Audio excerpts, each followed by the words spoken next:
Welcome back to the Coach's Corner. John Stanko of ICGales.com, being joined by Iona College Cross Country Associate Head Coach Joe Pienta. Coach, thanks for taking the time again.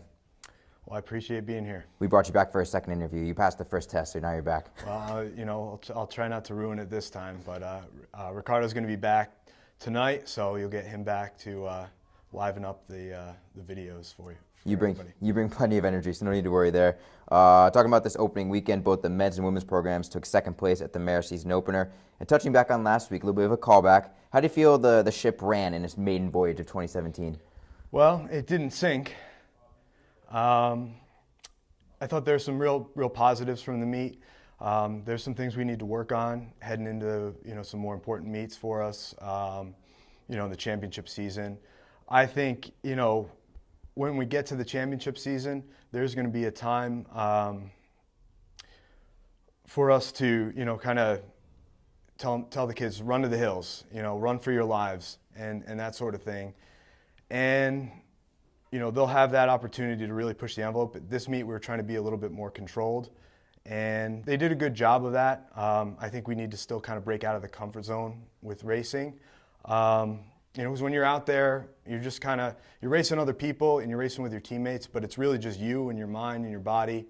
There's a certain loneliness of a long distance runner that you can really get inside your head, and in a good way and in a bad way. But then as we get to those big meets, we're going to tell these kids, you're running free, and trying to do the best you can for yourselves and for the team.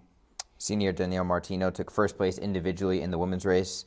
She ran a personal best over the 5K. So from your perspective, what did she do well to set herself up during the race? And then what advice did you give her at the end of it from what you saw? Well, I was really pleased and thrilled with Danny's race. I thought she's overcome a lot over the years with some little injuries here and there, and she's always been one of our hardest workers. She's a captain on the team, and she certainly ran like it. She just toughed it out. She was smart early on, and I think going into the race, going into any race, there are some sirens out there calling you, to go out a little too hard that first mile. Everybody kind of, has to be patient in that first mile so they don't redline. And she did a good job of staying back a little bit, and, in the latter half of the race, she really asserted herself. I think she misjudged the finish a little bit and thought she was a little closer to it, but she just kept fighting.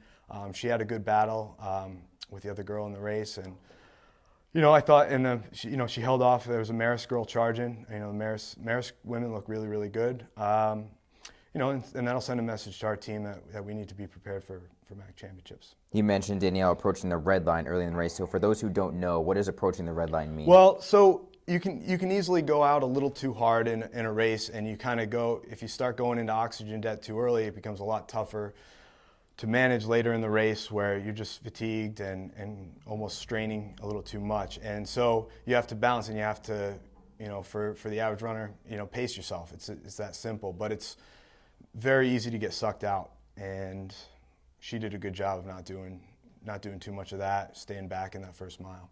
On the men's side, Iham El Sandali led the Gaels with the second place individual finish, beaten out by just 0.7 seconds, so he was right there at the end. So what do you say to him at the end of the race? Obviously, he didn't finish first place, but you got to be happy with his effort. It was nice to see Ihab in an Iona singlet. He redshirted all last year. I think he's still getting his sea legs underneath him with racing. And, when he crossed the finish line, I think Maris took it to us a little bit. I just told him to keep running.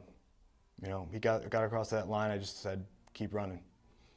Does you mean you got to build up that endurance somehow, right? Indeed. The next upcoming event for you guys is the Brother John Patty Doyle Meet of Champions. It's a yearly thing that brings a ton of national competition here to the New York area, in Bronx and Van Cortlandt Park. So talk a little bit about that event and why it's so important to your team. Well, the Meet of Champs has been going on for longer than I was born, or than I've been alive. And the cool thing about Iona and Iona Cross Country is the tradition. We have a lot of alumni who come and support us at the meet. We get to meet, the kids get to meet a lot of those older runners, the old swashbucklers from back in the day. And I think that's one of the coolest parts of the meet. I think that the difficulties of putting on that meet are, it's a tough course, dealing with Van Cortlandt. you know, is always interesting, and it's probably one of the toughest courses that we run on all year long, if not the toughest. I mean, certainly NCAAs is the field is the tough part you're battling there, but anybody who's run VCP knows it's got some demons inside of it. Speaking of those demons inside, it goes into the woods and people don't see the majority of the race. So for those who have not walked the trails or ran the path, what is the most difficult part of the Meet of Champions race? Well, for those who haven't run Van Cortlandt Park, I'd say there are two parts. There's the back hills, which is about a 2-kilometer loop in the middle of the race, kind of a little bit after the first mile, and it's just rolling up hills, rolling down hills.